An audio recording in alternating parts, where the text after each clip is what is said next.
Awo vérificateur général ale ka nin gafe kɔnɔ kuma na a y'a yira k'a fɔ ko décembre kalo o san 2023 kɔnɔna na ko sefa wari o miliyɔn 34 a n'a kunkanfɛn o de ŋanamuna Dr Choguel Kokala Maïga Mali ministre ɲɛmakɔrɔ ale ka mission 2 senfɛ a mission fɔlɔ k'o kɛla kɔnɔbugukaw fɛ yen nɔ min yɛrɛ senfɛ sa ko sefa wari miliyɔn 15 o de ŋanamuna ko ka sɔrɔ a mission yɛrɛ o musaka tun bɛ bɛn 15 de ma a mission filanan k'o kɛla dalala Kitamara kɔnɔna na min yɛrɛ senfɛ ko sefa wari o miliyɔn 20 o de fɛnɛ ni ŋanamuna ko ka sɔrɔ a mission yɛrɛ tile 2 o musaka tun bɛ bɛn 30 de ma vérificateur général ka nin gafe kɔnɔ a yirala k'a fɔ ko nafolo ninnu bɛɛ lajɛlen bɔla AGEFO o budget de kɔnɔna na AGEFO ale ye foroba marabolo ye min yɛrɛ bilalen don ministre ɲɛma ale ka bureau yɛrɛ kun kan o kɔlɔsili kama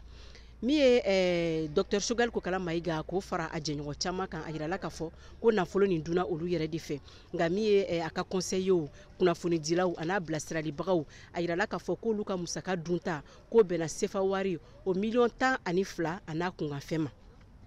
ka fara nin bɛɛ lajɛlen kan sa an ye wele bila Dr Choguel Kokala Maïga ma yaasa ka se ka a hakilinataw yɛrɛ dɔn ka kɛɲɛ ni vérificateur général ale ka nin gafe kɔnɔ kumaw ye nka an ka wele kɔni ma jaabi a fɛ fɔlɔ min ye Dr Choguel Kokala Maïga ale kɛrɛfɛmɔgɔ caman ye an ye wele bila minnu ma u y'a yirana k'a fɔ k'u tɛ fɛ ko ka kuma caman kɛ nin ko in na ko sabula ko nin dabɔlen don yaasa ka Dr Choguel Kokala Maïga ale yɛrɛ fanga dɔgɔya kosɛbɛ politiki bunakun kan Mariam Kuyate ka laselikan don ka bɔ Bamako VOA Bambara tɔgɔ la